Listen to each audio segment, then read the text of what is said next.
Hello, I'm Dan here, I'm Deanna. and we are coming at you from one of our very favorite places, Spirit Lake, also known as Devil's Lake. I want to quickly show you. We are here at sunset, and it is just stunning. This place is stunning. You can see that beautiful pink cloud there. So, wanted to help you feel connected to where we are right now. So, we are unionists. We are designed by God to be ministers, preachers, and so we feel the call internally to do a Sunday sermon. It is Sunday, June 21st, 2026. I have my singing bowl here. This is my personal singing bowl. It's fuchsia with gold. It also has lotuses on it. It's from India, and I bought it at Cosmic Delights in Madison, Wisconsin recently. Once again, because God said. And so let's begin with our three opening ohms. Ready?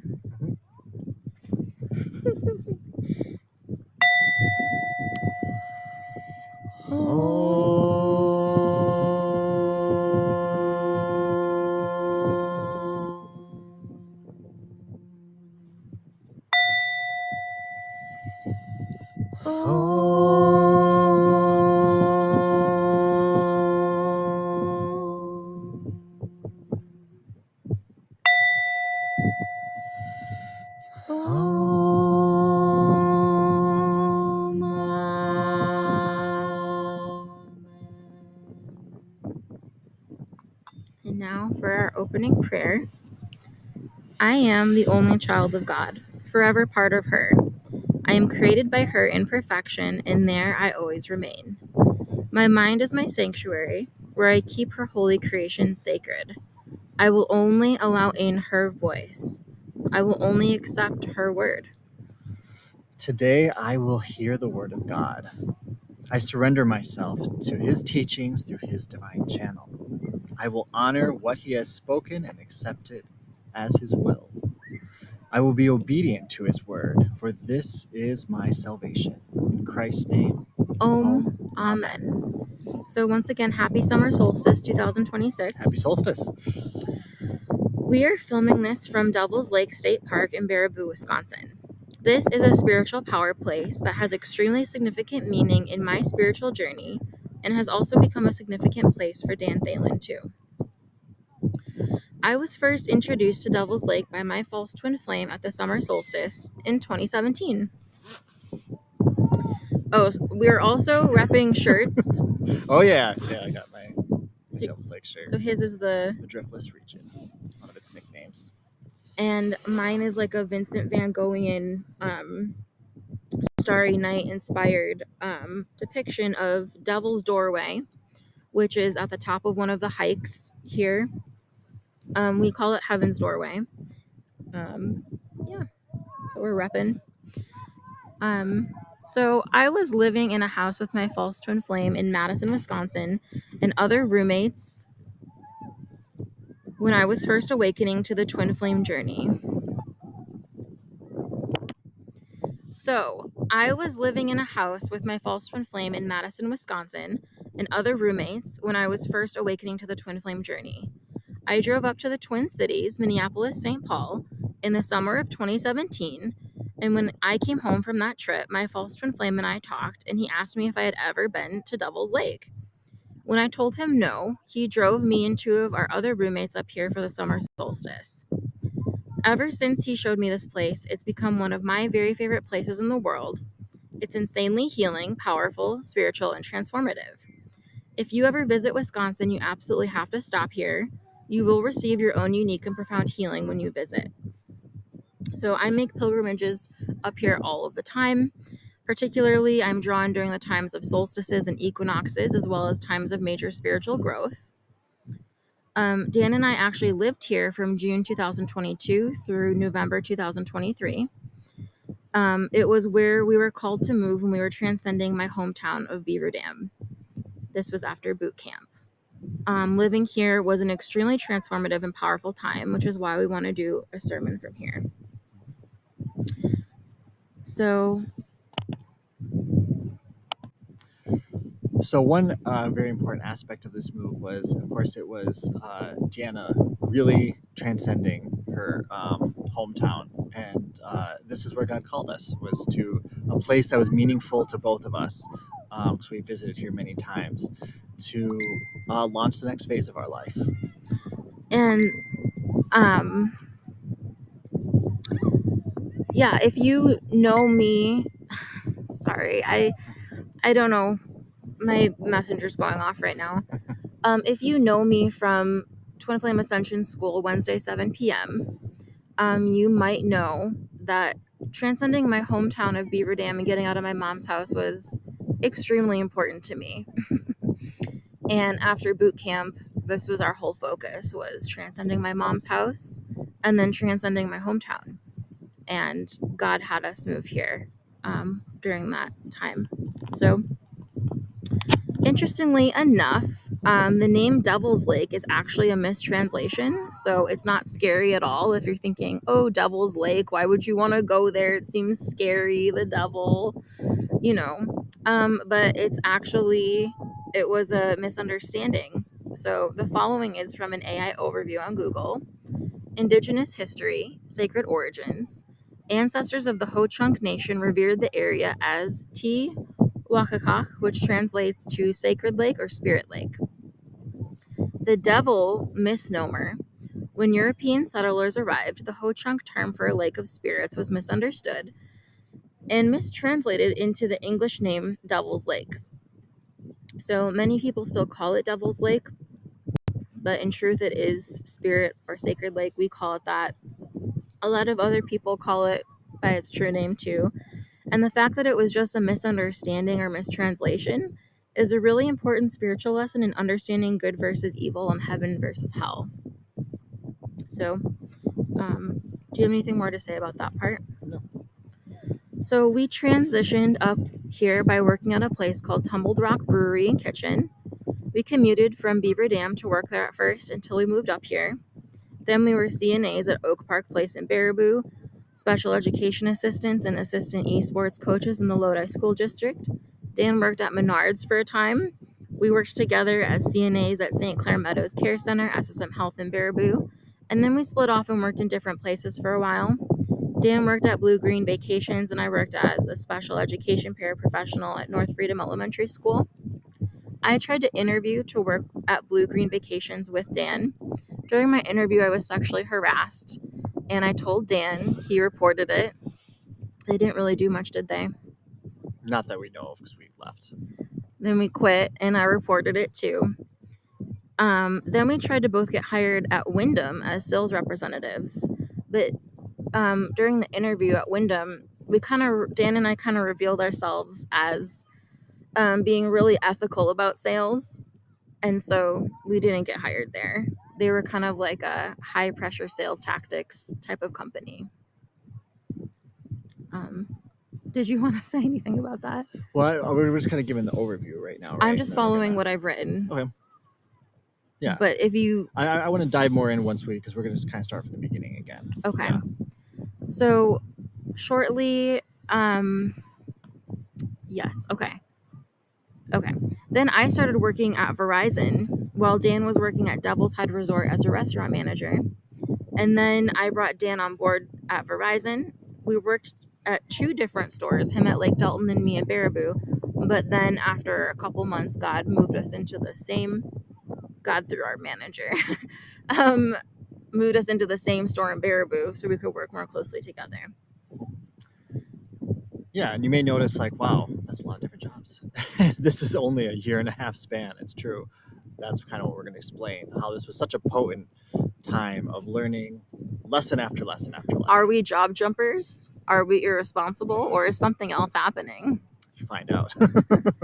So how we navigated our life and all of our job transitions was purely through our relationship with God, with Jesus, the teachings of union in Jeff and Shalia, our partnership with each other, our spiritual work, our own feelings and gut instincts and intuition and faith.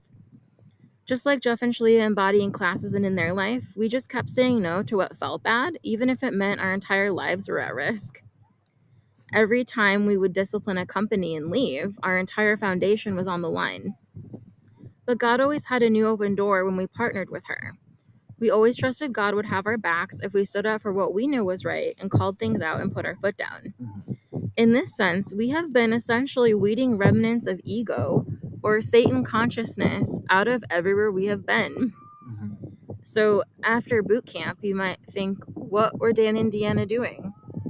Well, what do you think we would do if we have been trained to be Christ through the teachings of union and we lived with the Master Christ for so long, and then they sent us to the next phase of our journey? What do you think we were doing? Yes. We were continuing spreading this work in the way that we could at the time in all these different industries. And we yeah, so And so, like Deanna said, just to preface, so we did actually Beaver Dam did prepare us, but it was like we had to pass those tests, and Baraboo was like the next boot level. camp That's prepared true. us Boot camp. to transcend my mom's Yes. house in Beaver Dam. Mhm. Beaver Dam was a training ground. Then God moved us up to a more spiritually potent place, and that was a larger training ground. Mhm. So weeding out remnants of ego or satanic consciousness on this planet, and what I mean by that is just things that aren't in alignment with love. It's really that simple. This was what God tasked us with, and we love doing it. We're still doing it. And even right now, God has promoted us to a larger training ground, which is the Madison, Wisconsin area, the capital of Wisconsin. Correct. So our story is one of transcendence, transcending jobs, transcending industries, transcending town, cities. You know, now we're kind of focused on the hub of Wisconsin. It's really thrilling. This is really fun. Every new job, every open door, we just said, okay, God. And we were innocent, and we would learn the new job and get trained and wear our new costumes or uniforms.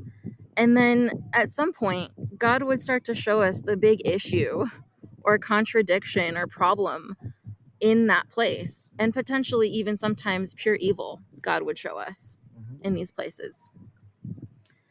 And so the whole time, and I can't wait to write my full autobiography. It's so cool. We were spiritually weeding out this same consciousness and energy in ourselves the entire time too. Of course, yes. So before I go into some of the highlights of our time here, because we can't touch on every single thing so in this much. video, or we'd be here like overnight, and the like there'd be black. Right, we'd like see the moon. Maybe, I mean, that might be That'd be cool. cool. Maybe that would be a cool thing to do. But we do need to drive home and go to sleep tonight. So before I jump into the highlights, do you have anything more to add about this? Well, I would say like the main formula we followed was, of course, like Deanna said, we doing our spiritual work, and like our reading we just said, we just really spiritual work is about getting you in touch with yourself. So we would show up, be our authentic self, and our big lesson is always, are you okay with speaking up? So that was basically, you get in, you love, you learn the job, but then God, then you start seeing some You'll notice the things. There's always like, and it's fun. Like we talked about this in the car right here, but Dan, you said that we were so innocent every time we would start a new job. Even though this kept happening over and over again, we would just dive in and be like, and like it's so like totally different industries, restaurant work, food industry, healthcare, education, sales, even just Menards for a short period of time for you. Like there was only when we would heal something and like call something out in an organization, and then kind of like wait and see what would happen to see if we could stay there or if God was asking us to go somewhere else. We had to take the only open door. And sometimes we would try to put ourselves somewhere else, but then God would redirect and be like, nope, this is the open door, and this is where I want you to stay until you hit that point again and this thing happens again. And then we'll, basically we've been living on our own personal leading edge of consciousness with our relationship with planet Earth and the teachings of union. Yeah. And so, like Deanna said, all these jobs we felt were, wow, we looked forward to them. We wanted to grow. We wanted to give out. That was our focus. We wanted to show up and do a great job. And in every single job we worked, we set our full intention on rising within that company, but it never really happened. Every time we would try to like ascend somewhere, God would be like, actually, instead of going upwards here, I would rather have you go over here because I need you to do something over here now. Ebb and Flow, our last video, check it out. So some of the highlights of weeding out kind of evil or satanic ego in places. So, okay, this is kind of intense. So when we were working at SSM St. Clair Meadows Care Center here in Baraboo, we were CNAs. This wasn't our first time being CNAs. We were working together in the same place. God kept having us go together. I want you to go together. And he would send us places. So when we were at SSM Health, one thing that came up there was one patient, of course I won't name names, but he was extremely violent and unpredictable. And essentially, CNAs were asked and expected to go into this resident's room and do all of the normal CNA things that you're expected to do, with the caveat being that while you're doing that, you might get completely pummeled and beaten up. Yeah, very, very dark energy. Like he was literally, it was kind of like the gremlin in the closet that like everyone like slowly revealed to you as you worked there. You would see CNAs like come out of there and just look shook. Yes. And as I was being trained, we did not work there very long. Spoiler alert. But we gave it our all when we were there. Anyway, as we were being trained, I went into every single room except that one because they saved that for last, right? They don't tell you this shit when you're getting hired. Why would they? And so when they finally revealed this to me that I'd have to go in this room, I started shaking. I was just constantly shaking. My heart was thumping. Dan, I remember we would work the same shifts, and he would feel like he needed to leave his hallway of residence to come over to me because he could sense my distress. Do you remember that? Oh, yeah. And there was one shift we were on, and I think they were like basically about to make me go in there. And they didn't really, it was clear they didn't care what happened to me. They didn't care. They were programming me to get abused by this resident. And the way everyone talked about it is like, yeah, it's just part of the job. Oh my God, no. And I was shaking. My heart was pounding. And this was also part of my MAP healing integration around abuse that I had endured in childhood. And so I had to make a new choice. I ran over to Dan and I grabbed him. I said, "We're leaving immediately." And I let us go. And I sped away from the place. And then we set up a meeting with the two leaders, right? It was two female leaders. First, though, didn't you report? Do you want to mention that? You reported OSHA first. You reported this. The reason why this is, so the key things I want to point out here is Deanna honored her feelings. There were so many other people that had gone through and were just accepting it. Deanna, and this is something God had trained us over and over again, notice this feels very inappropriate. This feels bad. I'm not going to just do what everyone else is doing. I'm going to honor what I feel and set a boundary and say this is not okay. And actually, and then what we did, and that's actually, this was led by Deanna, was she continue to stay with God, and she contacted OSHA so that they could investigate. And do you want to share what place. OSHA is? I don't know much about it. I just know that they're an investigating body, and the only way they can investigate is if you're a current employee. So by Deanna being faithful to God. So I was intelligent about this. Yes. I made sure we didn't quit until we reported it, because you could not report it if you weren't an employee. Exactly. OSHA is Occupational Safety and Health Administration. Yep. And it's a federal regulatory agency within the U.S. Department of Labor. And its primary mission, I'm reading from AI Overview, its primary mission is to ensure safe and healthful working conditions by setting and enforcing standards. Because when we did our research, we found out they were actually disobeying the law and how they were. It was supposed. There's all these, when a patient is showing these kind of things, there's all these things that are supposed to be followed that weren't. So big change that was able to be happen because this was activated. So just wanted to point that out. Yeah, everywhere we went, we sharpened the place up. We asked them to be sharper. We asked them to be better. And we usually didn't stay very long because they didn't want, like, it wasn't God's will. Right. We would try to go all in, and God would be like, no, honey, you're done. You did all you can do here. You're maxed out here. And now here's where you're going now. So we stayed employed, reported to OSHA, but then we set up a meeting with the two feminine leaders of this facility. When we went in, I'll never forget this. We went in on our day off, and we sat down in a small room, me and Dan and these two women, and we talked about it. First, okay. Oh, well, I'll let you. No. What I want to say is first, I kind of think you remember this. We were just coming to be more and more comfortable with our autism. Deanna especially was embracing that. We found out about our autism while we were living here in this spiritually potent place of Baraboo by Spirit Lake. And we kind of discovered it around the fall of 2022. And so this meeting was about Deanna. Well, really, I would say, like, I was holding a lot of the, like, just peaceful energy, but Deanna was, like, really leading it. And a lot of it was her test of standing in her Christhood. So the first thing she stood up to. And those tests were real, because guess what?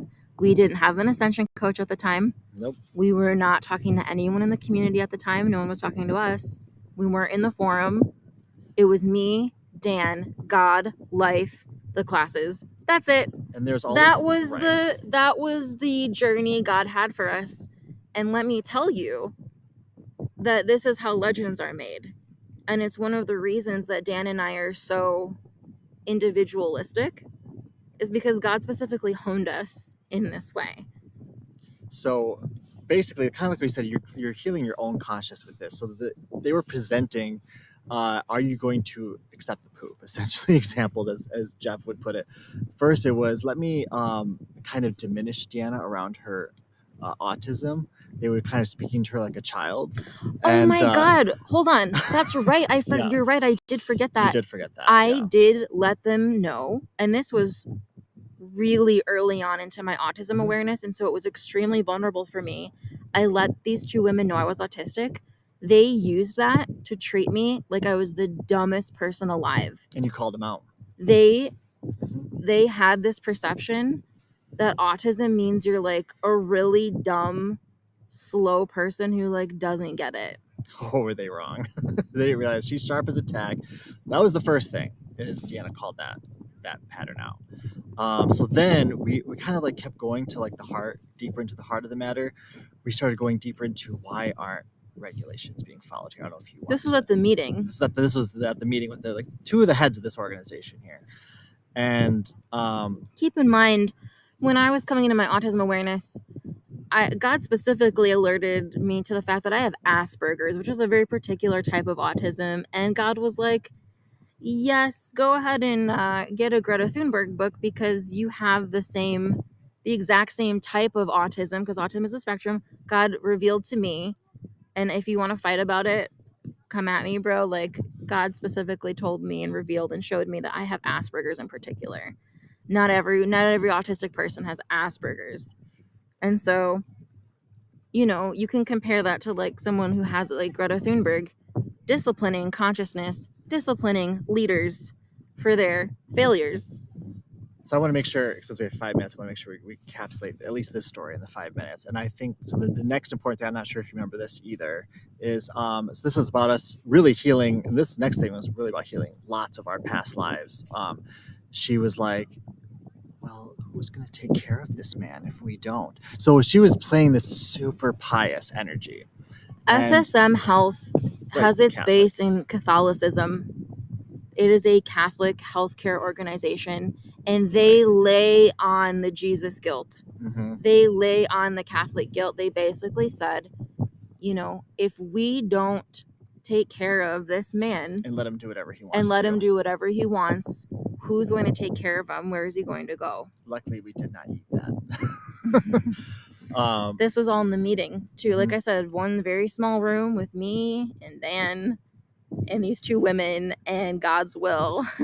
So yeah, essentially, I don't exactly remember what we said, but I remember Deanna saying something about like, that's not, I don't have to, be abused, take care of this man. I don't accept that. Yeah.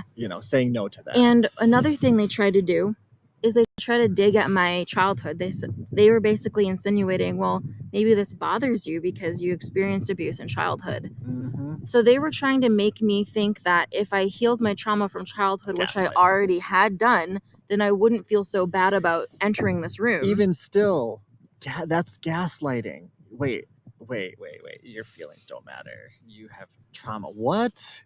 You have Trauma or trauma, no so trauma? maybe you should heal that. Honey, I already did, and I told them that. I'm like, yeah, I already healed that through MAP. And that's why I can't participate in this. Right, exactly. Because I healed it. Exactly. And so one of the last things I said to them is, would you two go in this room and be around this man? So to preface that, I just want to share, it had been revealed Also, this man wasn't just physically abusive to the CNAs. He was verbally abusive. Which sometimes is worse. He was nasty. He was degrading. He was like a sick fuck, basically. And he felt like he could get away with anything. Because no one knew what to do. They basically admitted, we've been trying to get rid of this man for years. We can't. They had been trying to get rid of, to their credit, yes, they had been trying to remove him from the facility. But that's why God sent us there. But the truth is, that's why that was our open door at the time. God wanted us to stand up to this, talk to the leaders. I also told all the other CNAs exactly how I felt about this. I reported it to OSHA. I followed up with OSHA. I'm very passionate about what God asks of me. Right. So that meaty part there is we found out that, this nurse had actually been first of all, we found out there's proof she'd actually been physically assaulted and been to the hospital. And they gave us this whole sob story about what happened to her. And then she just let it slip. The manager, she said, and that's why we won't let her go back in the room. So and that was the straw that broke the camel's back. Basically, what they were communicating is these two women leaders who were at the helm of SSM St. Clair Meadows Care Center in Baraboo, they were protecting each other and having all the CNAs go in there, which is something they would not do themselves. I will never forget this. I just have to express this as a person from the outside. It was so powerful. The minute they said that, Deanna, the loudest gasp. And I don't remember. Do you remember exactly what you said? That's fucking bullshit. Exactly. She called it out. She said, fuck to these nuns, which I loved. And they're not nuns. Well, one of them was, yeah. But she was just like, yeah, fuck this bullshit. She one of them was a nun. What do you mean? The head administrator was, yeah. I don't remember that. She said, see, you just revealed yourself. You won't go in this room. Fuck this. And she got up, can I just say it, and marched the fuck out. Yeah. So once these two women, and this is why we set this appointment with these two women leaders. One small room, me and Dan, these two women, and the truth. And once they revealed the core, Dan and I were digging, and we got to the core that these two women had experienced trauma. That's why they wouldn't go in that room to take care of that man, but they would let all their employees go in. Once that was revealed, and I said, that's fucking bullshit, we got up, we stormed out. We stormed out of the building with the whole force of God within us. Stormed out. got in my orange Subaru Crosstrek, and right as we turned the car on and got in the car, on the radio, the song Thunder by Imagine Dragons was playing. Thunder, baby. So we got in, and the song was Thunder. Feel the thunder. Lightning and the thunder. Clear communication from God about what had just happened. Amen.